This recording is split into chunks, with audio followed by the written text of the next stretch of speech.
Karibu Juice African Story.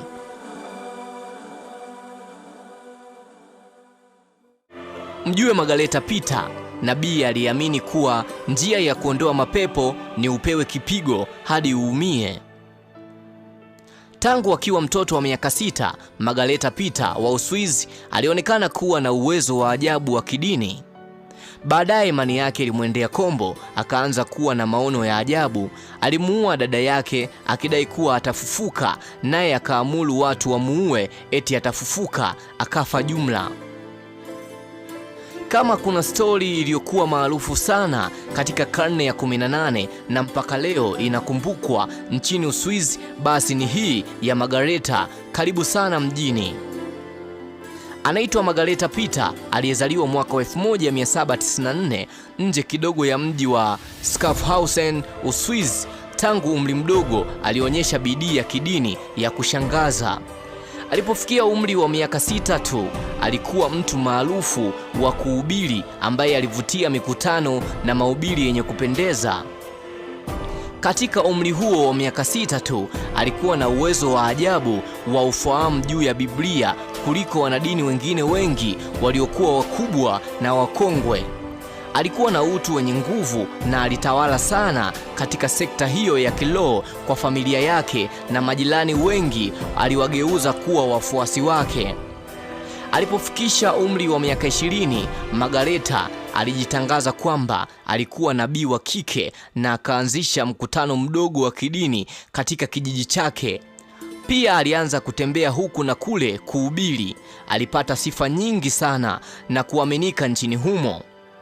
Mwaka wa 1823, Margareta alisema kuwa anaanza kumpiga kiroho shetani, akidai kuwa wafuasi wengi wa shetani walikuwa wakimpiga vita, na akasema kuwa alikuwa akipata maono ya kinabii kuwa mashetani wataichukua dunia.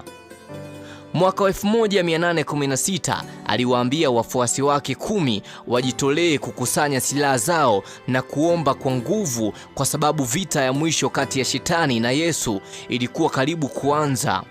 Walikusanya shoka na malungu na silaha yoyote ambayo wangeweza kuipata, na wakajifungia katika chumba cha nyumba na silaha hizo wakisali. Aliwaambia kuwa mashetani wasioonekana walikuwa wamezunguka nyumba hiyo. Ghafla wakaanza kupiga kelele kwamba mashetani walikuwa wameingia. Hapo ndipo wafuasi wa Margareta walianza kuzungusha silaha zao huku na kule ndani humo, wakiamini kuwa watayaona mashetani hayo na kuyajeruhi.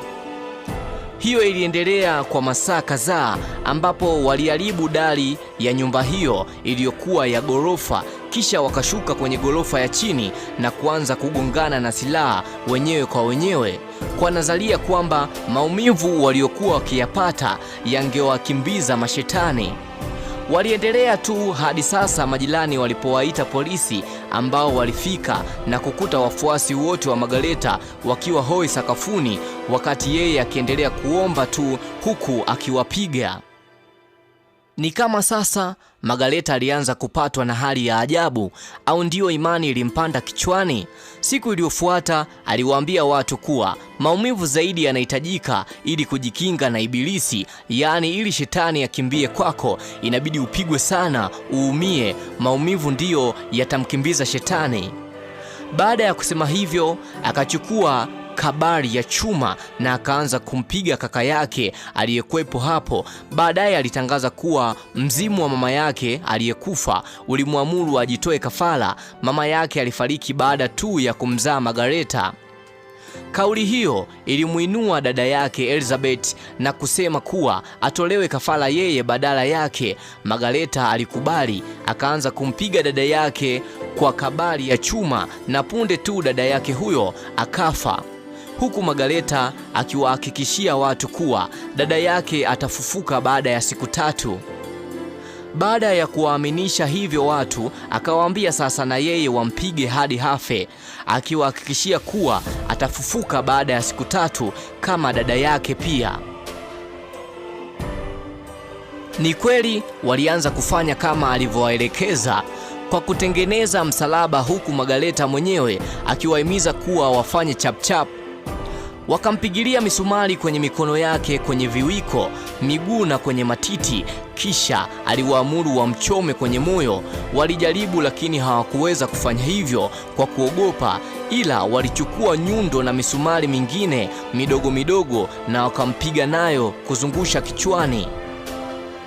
Watu wengi walikusanyika karibu na miili hiyo na kuendelea kuomba wakingojea wafufuke. Baada ya siku hizo 3, siku 3 zilikuja na zikapita, lakini Magaleta aliyekufa na dada yake walibaki vile vile. Wafuasi wote walikamatwa kwa mauaji, huku 11 waliokuwa mstari wa mbele walihukumiwa kifungo cha hadi miaka 16 jela.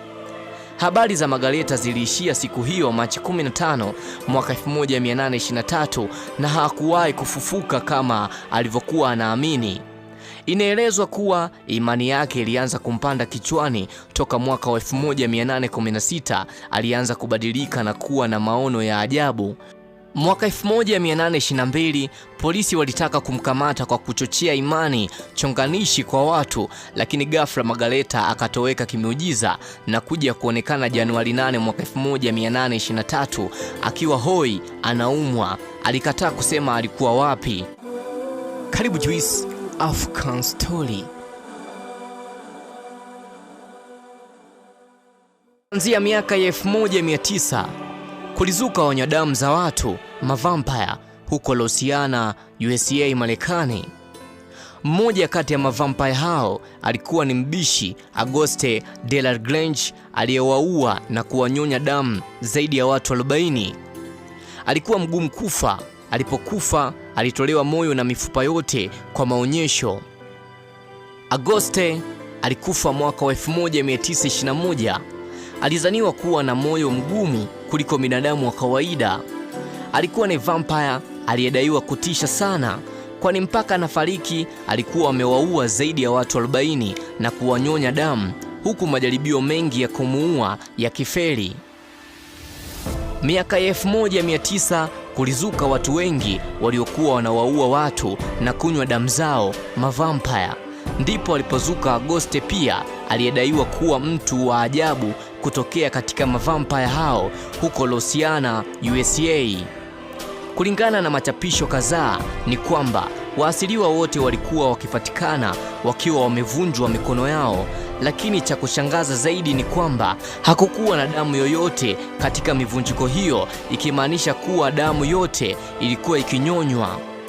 Padri Henry Jante, kuhani wa Roma Katoliki, na Moses Amshan, mtaalamu wa maombezi, walimfuatilia Auguste na inadaiwa walifanikiwa kumdhibiti na kumtuliza. Sasa mifupa ya Auguste inaonyeshwa kwenye jumba la makumbusho la vampire huko New Orleans, kwani alichinjwa kabisa kuhakikisha harudi tena.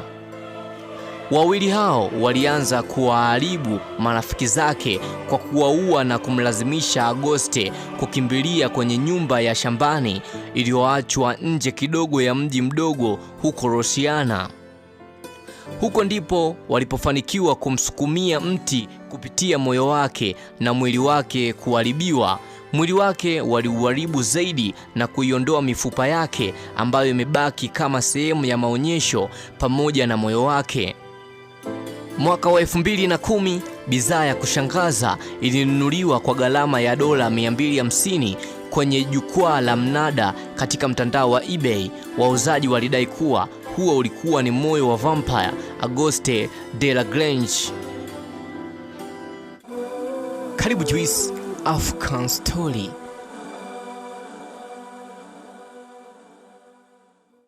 Hii ni picha iliyopigwa katika ajali mbaya ya treni iliyotokea Juni 6 mwaka 1981 Bihar, India. Kulikuwa na zaidi ya abiria 1000 katika treni hiyo. Kati ya abiria 500 au 800 walifariki. Miili mingi ilipotea, haikupatikana. Msababishi wa ajali hii ni ng'ombe aliyekuwa anavuka reli. Juni 6 mwaka 1981 mwongozo treni iliyokuwa inafanya safari zake kati ya Mans na Sarsha, India, ilimbidi asimamishe treni kwa ghafla ili asababishe ajali baada ya kushuhudia ng'ombe akivuka katika njia hiyo ya treni mbele yake. Lakini treni hiyo iliyokuwa na mabehewa 9 yenye zaidi ya abiria 1000 ndani yake iliacha njia na kuingia katika mto Bagmat uliokuwa karibu na kupelekea ajali mbaya iliyosababisha vifo kati ya watu 500 hadi 800. Mabehewa 7 ndiyo yalitumbukia mtoni na kuzama.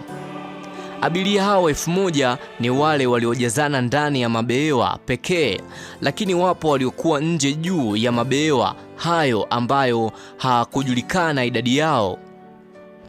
Wakati ajali inatokea, hali ya hewa ilikuwa mbaya, mvua kubwa ilikuwa inakaribia kunyesha, hali iliyopelekea miili mingi ya watu kupotea kwa kusombwa na maji ya mto yaliyokuwa yamejaa kupitiliza. Licha ya vikosi vya uokozi kutafuta miili ya watu kwa zaidi ya siku 5 majini humo, lakini miili mingi ilipotea. Miili iliyopatikana ni miili 286 tu kati ya miili karibia 800 ya watu waliofariki baada ya ajali hiyo. Kama unajiuliza ni kwa nini mwongozaji wa treni hiyo asingewagonga tu ng'ombe hao, basi majibu ni kwamba hakuwagonga kwa sababu nchini India ng'ombe ni mnyama ambaye yupo sacred, yani anahusishwa na udini, ana muunganiko fulani na miungu yao. Karibu Juice African Story.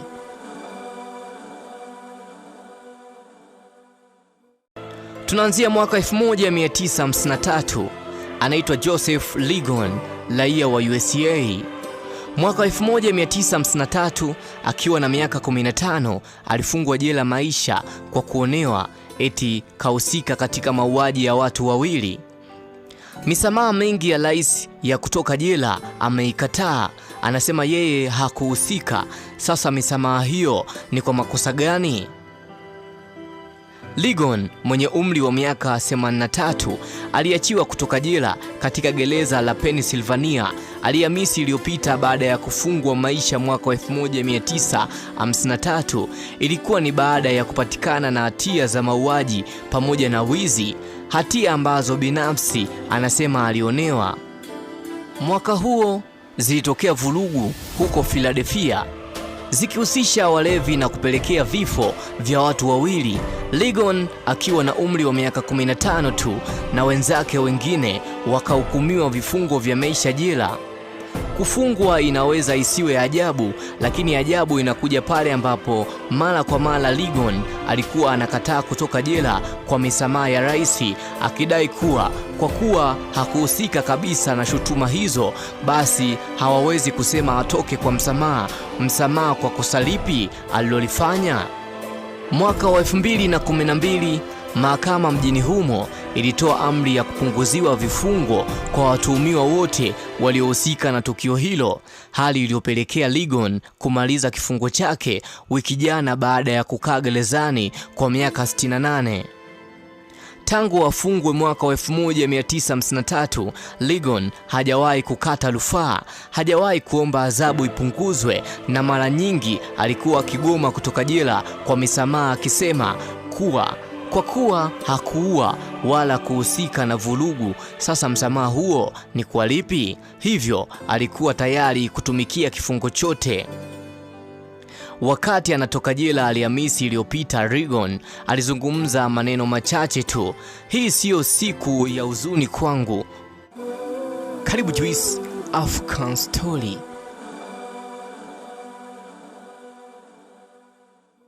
Tukio lingine ni la watermelon riot. Ni machafuko yaliyosababishwa na kipande cha tunda tikiti huko Panama.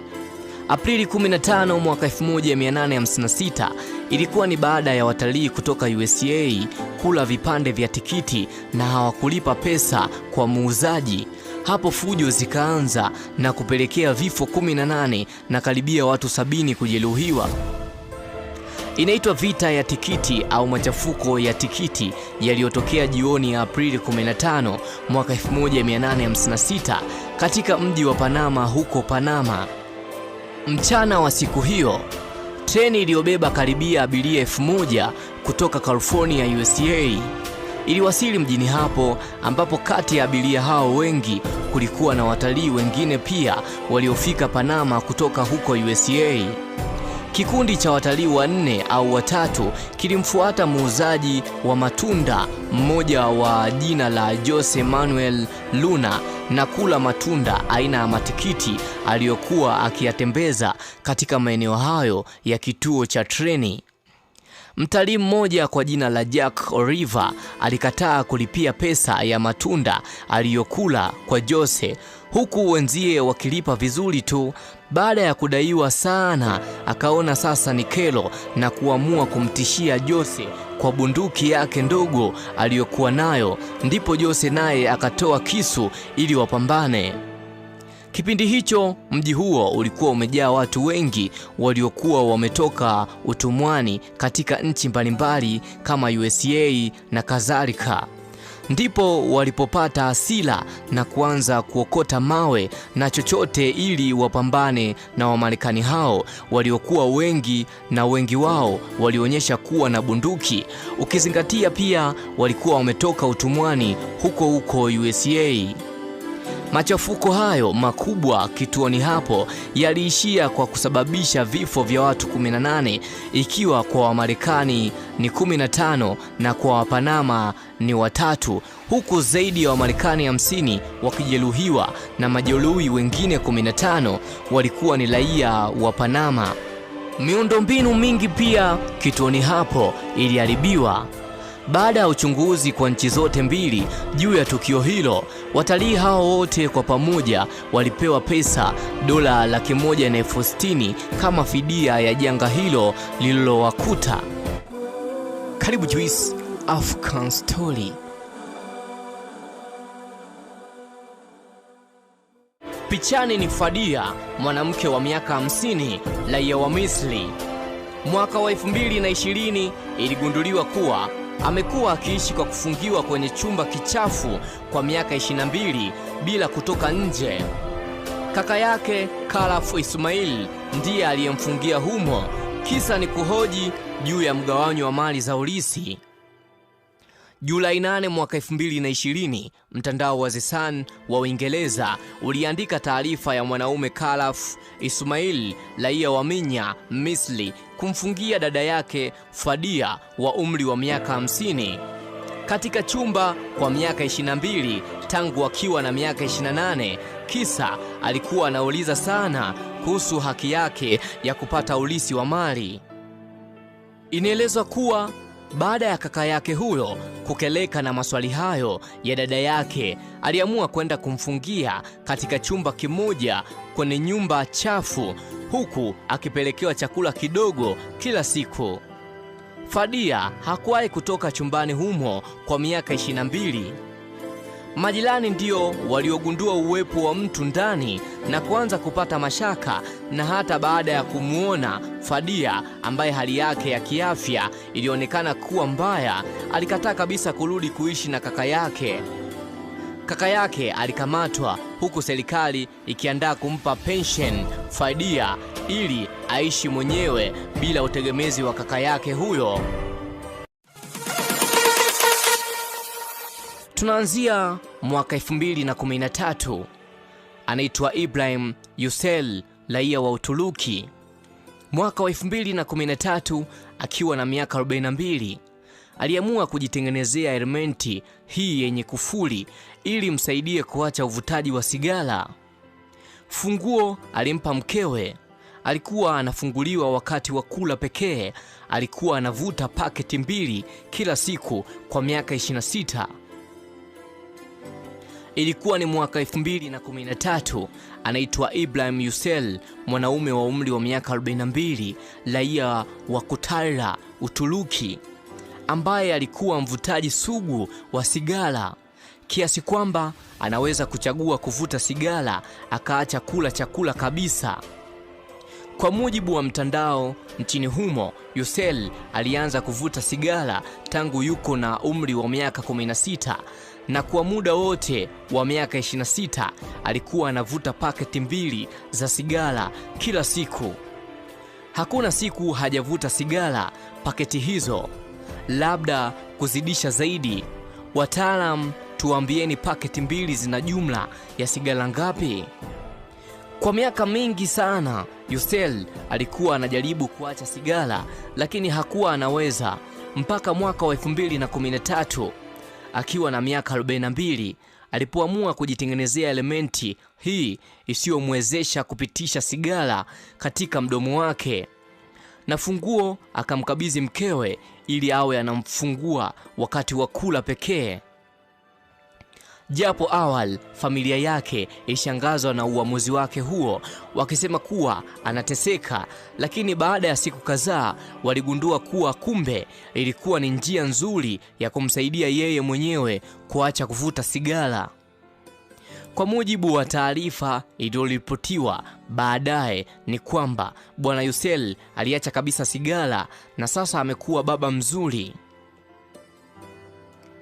Tukio la pili ni la mwaka 2007. Mwanasheria maarufu Kenya, Dola Indidis, alifungua kesi mahakama ya Nairobi kuzishtaki nchi za Israeli na Italy kwa kuhusika na kifo cha Yesu. Kesi ilifutwa. Akapeleka mahakama ya kimataifa, ikafutwa. Akapeleka tena, ikafutwa tena. Kwanza ilikuwa ni mwaka wa 2007 ambapo Indidis alipeleka kesi mahakama kuu ya Nairobi kuzishtaki nchi za Israeli na Italia kuhusika na kifo cha Yesu, lakini kwa bahati mbaya mashtaka yake yalitupiliwa mbali. Hakukata tamaa. Mwaka wa 2013 alielekeza kesi yake hii katika mahakama ya kimataifa ya haki ICJ Uholanzi kwa mara ya kwanza, akisema kuwa mashtaka ya uongo dhidi ya Yesu yalivunja haki yake ya kibinadamu kwa njia ya utovu wa sheria, unyanyasaji, upendeleo na ubaguzi. Kwa bahati mbaya kesi yake ilitupiliwa mbali kwa mara nyingine tena, lakini mwezi Machi mwaka 2017 Indidis akaipeleka tena kesi hii ICJ akitumaini kuwa mwishowe itasikilizwa, lakini ikafutwa tena. Niliwasilisha kesi hii kwa sababu ni jukumu langu kulinda hadhi ya Yesu. Tumeenda ICJ kutafuta haki ya mtu huyu wa Nazareti Yesu. Mashtaka yake mabaya na ya kiubaguzi yalivunja haki yake ya kibinadamu kupitia mwenendo mbaya wa mahakama, unyanyasaji, upendeleo na ubaguzi, Indidis alisema. Indidis alidai kuwa hali ya kuhojiwa iliyotumika wakati wa kesi ya Yesu miaka hiyo, mashtaka yake kusikilizwa na kutoa hukumu hayakuwa halali. Kulikuwa na dosari. Kumtesa wakati kesi yake bado inaendelea ilikuwa ni kinyume cha haki. ICJ inaweza kuona kuwa mahakama ya Kirumi zilikuwa hazifuati sheria. Hawakufuata sheria wakati huo. Baadhi walimtemea mate usoni mwake, wakampiga ngumi, wakampiga makofi, wakamtukana, wakamtangaza kuwa anastahili kufa. Ushuhuda huu umeandikwa katika Biblia na huwezi kuizalau Biblia. Mimi kama rafiki ninayo mashtaka ya kumtetea, Indidis alisema. Afisa wa mahakama kuu ya kimataifa ya haki ICJ alisema kuwa kwa bahati mbaya kwake ICJ haioni hivyo, haina mamlaka kwa kesi kama hiyo. ICJ inatatua mizozo kati ya mataifa. Haiwezekani hata kwa nadharia tu sisi kuzingatia kesi hii. Mbali na Israeli na Italia, Indidis pia alitaka kuwashtaki Kaisari Pilato, Mfalme Herode na wazee kadhaa wa Kiyahudi, wote ambao wamekufa kwa maelfu ya miaka iliyopita. Mashtaka ya Indidis ICJ yalitupiliwa mbali kwa mara ya pili mwaka wa 2017. Tunaanzia nchini Marekani. Anaitwa Bill Timpton wa USA. Huyu ni mwanamke, lakini tangu akiwa na miaka 4 alianza kujiweka kiume. Hakuna aliyejua kama ni mwanamke mpaka siri ilipogundulika alipokufa mwaka wa 1989 akiwa na umri wa miaka 74. Alioa mara 3, watoto wake 2 pia hawakuwahi kujua kuwa huyo ni mama. Billy aliyekuwa mwanamuziki alizaliwa mwaka wa 1914 huko Oklahoma, USA. Katika maisha yake yote ya ukuaji alikuwa akiishi kama mwanaume, ilihali ukweli wa jinsia yake alikuwa mwanamke. Alianza kuishi hivyo tangu akiwa na miaka 4 baada ya wazazi wake kutalakiana. Akiwa shule, Billy alijipa jina la Tipi kutokana na kupenda muziki, ndiyo akawa na swaga zote za kiume. Akaanza kubana matiti pia yasionekane, na kila mmoja alikuwa akiamini kuwa Billy ni wa kiume. Baada ya kuhitimu masomo, akaamua kufanya muziki kama kazi yake na kuzidi kujiblandi zaidi kama mwanaume, hata akajiita jina la kiume la Billy Lee Tipton. Mpaka miaka ya 1940 alipokuwa akiishi maisha yake binafsi, pia alikuwa akiishi kiume na kila mmoja alijua hili. Mwaka wa 1989 akiwa na umri wa miaka 74, Billy alipata tatizo la chronic obstructive pulmonary, ambapo mapafu yalianza kuharibika kutokana na uvutaji wa dawa za kulevya kupitiliza, na alikuwa akipuuza kupata matibabu mapema. Alipata matibabu kwa muda kisha alifariki. Baada ya Billy kufariki ndipo ilipogundulika kuwa kumbe hakuwa mwanaume, alikuwa ni mwanamke, hali iliyomshtua pia hata mtoto wake wa kwanza William, ambaye siku zote alikuwa akijua kuwa anaishi na baba yake, kumbe ni mama yake. Kabla ya kufariki, Billy alikuwa ameoa mara 3 kwa kivuli chake cha kwamba yeye ni mwanaume, na katika wanawake hao alikuwa hajawahi kufanya nao mapenzi, akisema kuwa alikuwa na matatizo katika sehemu zake muhimu baada ya kupata ajali miaka ya nyuma. Haikujulikana ilikuwaje, lakini wakati anamuoa mkewe wa 3 tayari Billy alikuwa na watoto 2 akiwemo William, ambao wote waliishi maisha yao wakijua huyo ni baba yao, kumbe sio. Taarifa pia zinasema walikuwa ni watoto wa kufikia tu. Mkewe aliyekuwa anaishi naye alikuwa na mtoto mmoja, hivyo jumla Billy akawa na watoto 3 pamoja na huyu mmoja wa kufikia, na waliishi kwenye ndoa kwa miaka 29, huku mwanamke hajui kama Billy ni mwanamke pia. Tukio lingine, huyu ni Bibi Aisha, mwanamke wa umri wa miaka 29, raia wa Afghanistan. Baada ya kulazimishwa kuolewa mwaka wa 2006 akiwa na miaka 14, akatoroka. Kama adhabu ya kutoroka mumewe, baba mkwe na ndugu wakamkata pua na masikio kisha kumtupa milimani afe. Aliokolewa. Hadithi yake ilionekana kwa mara ya kwanza Disemba mwaka 2009. Ilisababisha madaktari kuandika wakijitolea kumsaidia bure. Grossman Burn Foundation huko California iliahidi kufanya upasuaji wa ujenzi wa masikio na pua yake na kuanza kuandaa visa yake mwanzoni mwa mwaka 2010. Aisha alizaliwa Afghanistan. Alianza kupata mateso mapema, akimpoteza mama yake mzazi na kulazimishwa kuolewa akiwa na miaka 12. Baada ya kukwepa kwa muda, aliolewa akiwa na umri wa miaka 14 na huko alinyanyaswa. Wakati akiwa na miaka 18 alikimbia unyanyasaji huo, lakini alikamatwa na polisi. Akafungwa gerezani kwa miezi 5 na kurudi kwa familia yake. Baba yake alimrudisha kwa familia ya mumewe alikomuoza. Ili kulipiza kisasi kwa kutoroka kwake, baba mkwe, mumewe na watu wengine 3 wa familia walimchukua Aisha kwenda milimani, wakamkata pua na masikio yote na kumwacha afe. Aisha baadaye aliokolewa na wafanyakazi wa misaada. Muda mfupi baada ya jarida la Times kuandika habari yake Agosti mwaka 2010, Aisha alisafirishwa kwenda Amerika kupata upasuaji wa bure wa ujenzi wa viungo vyake. Baada ya kufika California, ilibidi awe chini ya uangalizi mkali, kwani alikuwa hatarini kujiua au kujizuru. alijengwa kisaikolojia kwa miaka miwili. Mwaka wa 2012 uundaji ukaanza. Paji la uso wake likatanuliwa kwa kipindi cha miezi kadhaa kutoa tishu za kutosha kujenga pua mpya. Muundo wa pua yake mpya ulijengwa kwa kutumia cartilage kutoka kwa mwili wake mwenyewe, na tishu kutoka mkono wake wa kushoto pia ilitumika kwa utando wa ndani.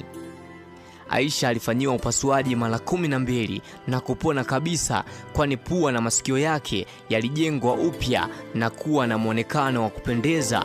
Hivi sasa anaishi Maryland, USA. Aisha anasema anatamani kuwa afisa wa polisi. Mjue Reinhard Heydrich alikuwa askari wa kuaminika sana wa Adolf Hitler. Mwaka 1942 alitekwa na kwenda kuuliwa mbali katika kijiji cha Riedis kilichopo Jamhuri ya Czech. Hitler akaenda kuwanyonga wanaume wote kijijini hapo. Kijiji kikateketezwa na kufutwa kabisa. Ukilisikia jina la Adolf Hitler, ni wazi kwamba kuna mawazo mengi juu ya utawala kandamizi wenye mateso yanakujia kichwani mwako. Huyu ni mmoja kati ya watawala ambao inawezekana historia ikachukua maelfu ya miaka kumsahau. Kutokana na ubabe wake barani Ulaya, hasa Ujerumani katika miaka ya 1940. Wakati wa utawala wake huko Ujerumani katika ngazi mbalimbali kati ya mwaka 1921 hadi mwaka 1945, alikuwa na askari wake aliyekuwa anamwamini sana, aliyekuwa anaitwa Reinhard Heydrich. Huyu jamaa mwaka 1942 alitekwa na akaenda kuuliwa mbali katika kijiji cha Riedis Massacre kilichokuwepo huko Czech, Slovakia. Czech, Slovakia ni nchi ambayo tangu Januari 1 mwaka 1993 ilibadilisha jina hilo, ndiyo inayoitwa Jamhuri ya Czech kwa sasa. Nchi hii inapakana na Ujerumani katika upande wake wa mashariki. Katika nchi hii ndiko kuna kijiji hichi ambacho huyu askari wake Hitler alienda kuuliwa. Kipo katika mji wa Kladno, kilomita 22 kutoka mji mkuu wa Pagure, Czech. Juni 10 mwaka 1942, Hitler akafika kibabe katika kijiji hiki, akawakamata wanaume wote 173 waliokuwa na umri kuanzia miaka 15 na kuendelea. Akawanyonga pale pale, na wanaume wengine 11 waliokuwa wamesafiri walifuata na kunyongwa siku kadhaa mbele. Akawakusanya akina mama wote 184 kijijini hapo na watoto 88 na kuwapeleka kwenye magereza ya mateso makali. Kijiji kilichafuka, ilikuwa hakuna mtu kutoka. Jeshi la Hitler likaanza kuua watu wengine wote waliobaki. Inaelezwa kuwa zaidi ya wanakijiji 340 waliuliwa, akidai kuwa analipiza kisasi kwa askari wake kuuliwa hapo. Na baada ya kulizika, akakimaliza kijiji chote kwa kuchoma moto, kikapotea. Kijiji hiki kilikuja kuanzishwa tena miaka kadhaa baadaye katika maeneo ya karibu tu na kilipokuwa kijiji cha zamani. Hadi sasa kipo na kinaitwa kwa jina hilo hilo la mwanzo. Hitler alikuwa anafanya anavyotaka katika nchi hii ya Jamhuri ya Czech, licha ya kuwa yeye alikuwa ni Mjerumani, kwa sababu hiki kilikuwa ni kipindi cha vita ya pili ya dunia. Ujerumani iliweka chini ya utawala wake nchi ya Jamhuri ya Czech. Tukio lingine ni la mwaka 2015. Lucas Masingi, raia wa SA, alifiwa na mkewe. Mke akaanza kumtokea Lucas usiku, akimsisitiza kuwa akatoe taarifa kwao kuwa amekufa. Tangu wajuane mwaka wa 1984, Lucas alikuwa hajawahi kufika kwa ndugu wa mkewe na mkewe hakuwahi kurudi kwao. Lucas aliliambia gazeti la Daily Sun la Afrika Kusini kuwa alifunga ndoa na mkewe huyo aliyeitwa Ilse Swanepoel baada ya kujuana mwaka wa 1984. Wakati walipokutana hotelini mjini Gemstone, miaka yote walipendana sana kabla ya mwaka 2015 mkewe huyo kufariki. Baada tu ya kufa na kuzikwa, mwanamke huyo mfu akaanza kumtokea Lucas usiku wa kila siku na kumsisitiza kuwa anamtaka amrudishe nyumbani kwao alikozaliwa huko Eastern Cape, na kumtaka ampe pombe ya kienyeji Amikiobosh aliyokuwa anainywa akiwa hai.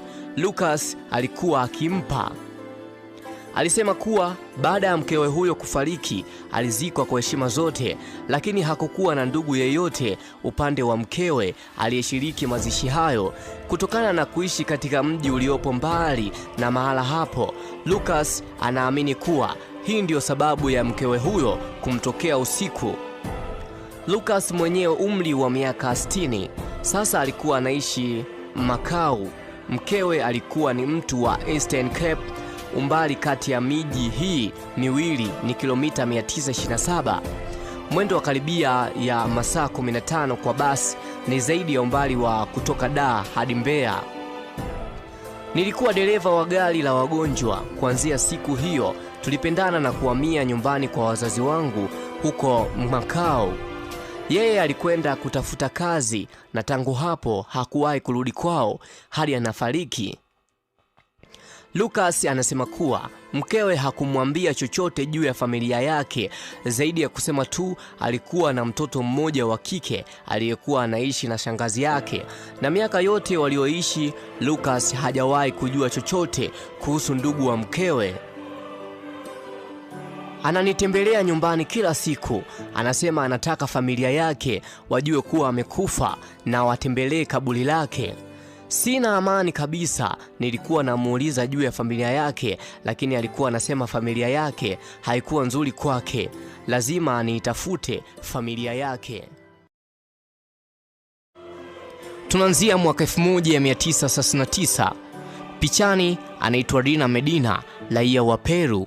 Mwaka 1969 aliweka rekodi ya kuwa mwanamke aliyejifungua mtoto akiwa na umri mdogo zaidi.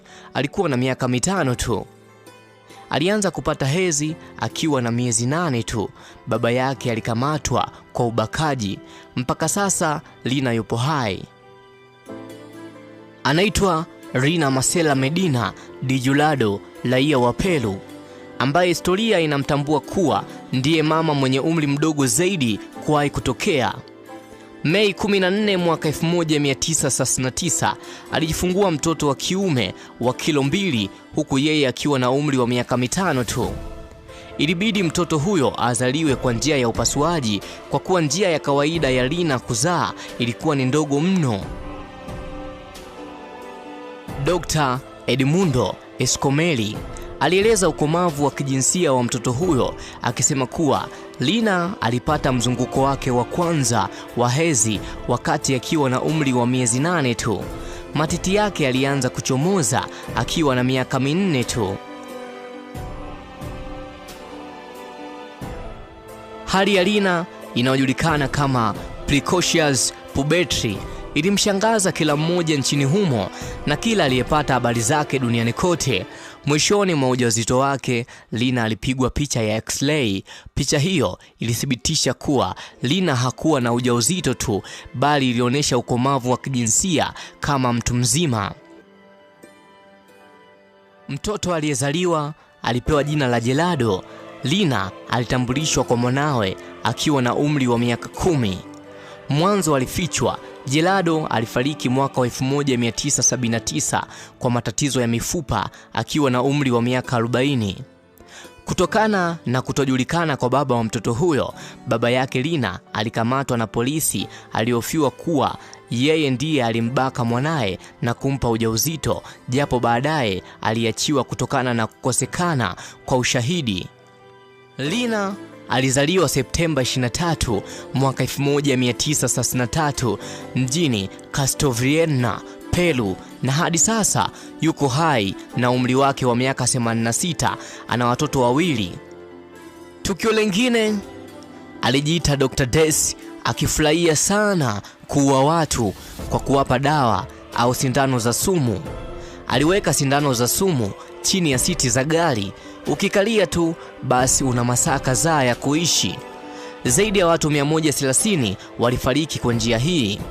Alisema alikuwa anafurahia watu kufa, alifungwa. Dr. Jack Kevorkian au Dr. Death alizaliwa tarehe 26 mwezi wa 5 mwaka 1928 USA na kufariki tarehe 3 mwezi wa 6 mwaka 2011 akiwa na miaka 83. Alikuwa ni physiologist au euthanasia.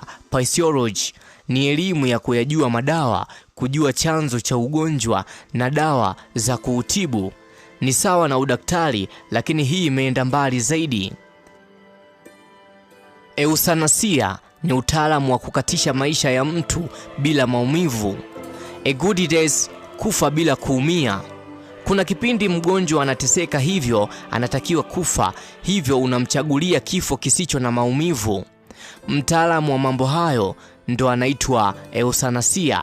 Kwa hivyo huyu bwana alikuwa euthanasia. Elimu yake alikuwa akiutumia vibaya. Utaalamu huu alikuwa akiutumia kukatisha maisha ya mtu bila sababu. Alikatisha maisha ya zaidi ya watu 130 kupitia aina hii ya kifo aliyoisema kuwa alikuwa akifurahia. Akiwa anafanya kazi katika hospitali yake, alitenda makosa hayo kati ya mwaka 1994 hadi mwaka 1997, ambapo kwa makusudi kabisa alikuwa akiwapa wagonjwa dawa au sindano zinazowapelekea kifo chao muda mchache baadaye. Yaani ukinywa tu hizo dawa basi una masaa machache tu ya kuishi.